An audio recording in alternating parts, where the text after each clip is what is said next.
ପଖାଳ ଭାତ, ଆଳୁ ଭଜା, ମିକ୍ସଚର। ହ୍ୟାଲୋ, କେମିତି ଅଛନ୍ତି ଆପଣମାନେ ସମସ୍ତେ? ଆଶା କରୁଛି ଆପଣମାନେ ଭଲ ଥିବେ। ମୁଁ ବି ଭଲ ଅଛି।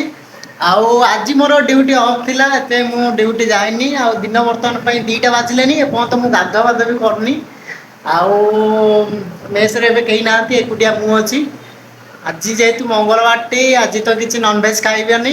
ଏବେ ଏମିତିରେ ବି ମୁଁ ନନଭେଜ୍ ଖାଉନି, ବଟ୍ ମେସ୍ ପିଲାମାନେ ବି କେହି ନନଭେଜ୍ ଖାଇବେନି। ସେଥିପାଇଁ ଆଜି ଯେହେତୁ ଖରା ଦିନ ଚାଲିଛି, ପଖାଳ ଭାତ ହେଇଛି। ଗୋଟେ ଆଳୁଟେ ଭାଜିଦବା, ସରୁ ସରୁ ଆଳୁ ମୁଁ କାଟି ଦେଇଛି। ଆଳୁଟେ ଭାଜିଦବା, ପଖାଳ ଟିକେ ନାଦିଦବା। ଚାଲନ୍ତୁ ଆଳୁ ଭଜାଟା କେମିତି ହଉଛି ମୁଁ ଆପଣମାନଙ୍କୁ ଦେଖେଇବି। ହଁ, ଆଳୁ ଭଜା ତ ଆପଣ ଜାଣିଥିବେ, କିନ୍ତୁ ମୋ ଷ୍ଟାଇଲର ମୁଁ କେମିତି କରୁଛି ସେଇଟା ମୁଁ ଆପଣମାନଙ୍କୁ ଦେଖେଇବି। ଚାଲନ୍ତୁ। କଢ଼େଇଟି ଗରମ ହେଇ ଆସିଲାଣି, ହାଲକା ଟିକେ ଅଏଲ ପକେଇଦବା।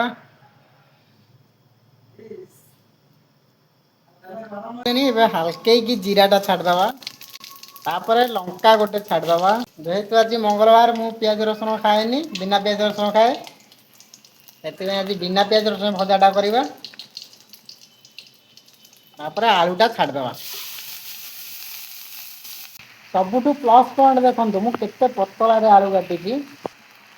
ଲୁଣ ଟିକେ ପକେଇଦବା, ଟିକେ ପକେଇଦବା। ଲଙ୍କା ଗୁଣ୍ଡ ଟିକେ ପକେଇଦବା।